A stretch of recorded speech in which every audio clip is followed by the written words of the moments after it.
Just passed my driving test, so you might as well go ahead and sign me up for the Monaco Grand Prix.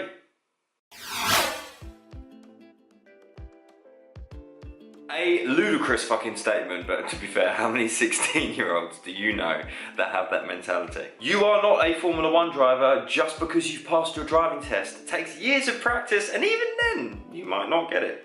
In all seriousness though, you have to be a beginner before you can be anything else. And the problem when it comes to fat loss is that people jump in, they start tracking their food, they start moving, and they instantly think that they're going to get the successes of someone that's been doing it for ages. They instantly think that they're going to be an expert at it when it comes to tracking their food. They think they're going to be absolutely spot on immediately, hitting their protein, hitting their calories, and boom, instant fat loss, and thank you to the rest of my life after 2 days. It's not going to happen. What you need to understand is when you first start doing something, you're shit at it. Take 3 examples of myself. I was shit with kids, yet now I've got triplets. Now I've got 5 kids, technically. I was shit at playing the guitar, and then I taught myself to play the guitar. And I was shit at being a personal trainer. I was shit at following diets and doing training, and yet, look at what I do now. Take the guitar, for example. Was I amazing the moment I picked it up? No, of course I wasn't. But it took hours of repetition and practice to get me to that point.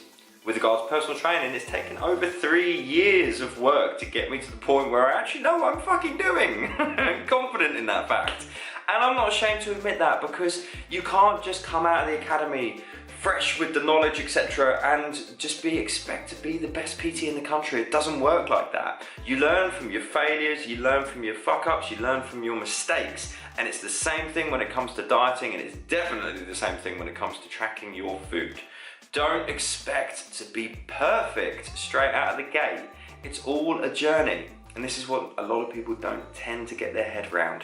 It's not about getting from point A to point B. It's about what happens in between. Hopefully you took away something from that, guys, and don't put too much pressure on yourselves to be perfect with your weight loss straight away. It's all a learning curve. If you enjoyed this video, do give it a share for me. And as always, I will see you on the next one.